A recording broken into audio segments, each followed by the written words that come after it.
Often when we talk about evaluations, we talk about Kirkpatrick's 4 levels of evaluation. But who is Don Kirkpatrick? Don Kirkpatrick received his PhD from the University of Wisconsin, and that's actually where the 4 levels of evaluation began. He wanted a better form of evaluating training. He didn't like some of the fundamentals and the easy forms that were out there. He didn't feel like it gave enough insight into the learning that happened during training. So he created these 4 levels of evaluation, which became the evaluation framework.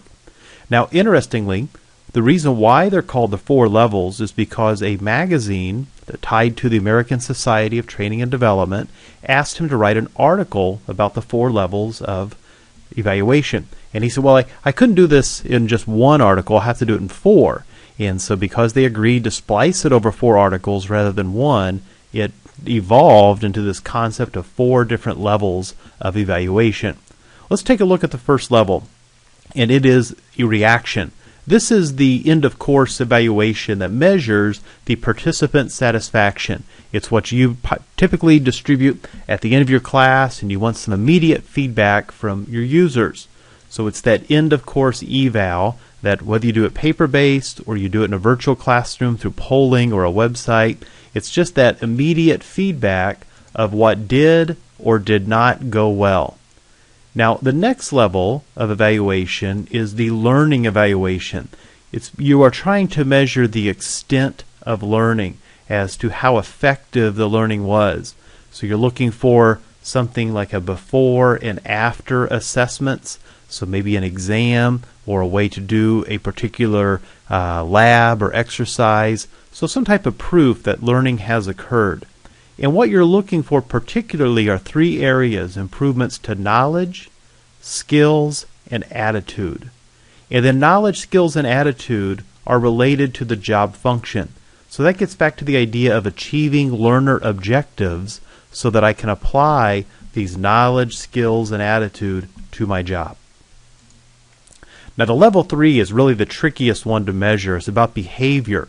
You're looking for the implementation of knowledge.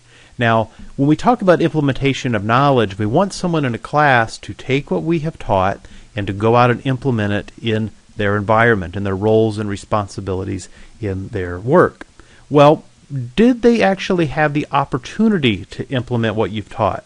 If you've been teaching disaster recovery methods and a disaster never happens, does that mean the individual didn't learn?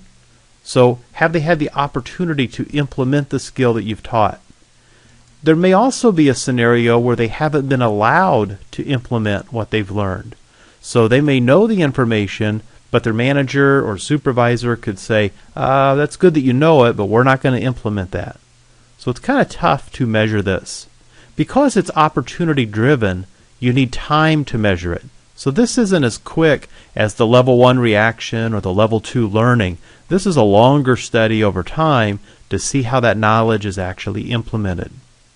Now, the level 4 is all about results, that we're looking for a return on the training investment. So was the value of the class actually implemented? In other words, if it ended up costing an organization total for the trainer, the materials, the facilities, and the cost of the salary and the labor to host the class, was that sum worth the return in the improvements in the knowledge, skills, and attitude? So it's a study if the value of the class was worth the cost of the class. The purpose of evaluation is to improve the value of the course, to target applicable learning objectives. We don't want to teach things that aren't going to be implemented and that aren't going to improve the business model.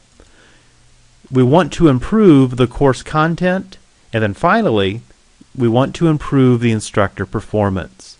So these are the 4 levels of Kirkpatrick's evaluation.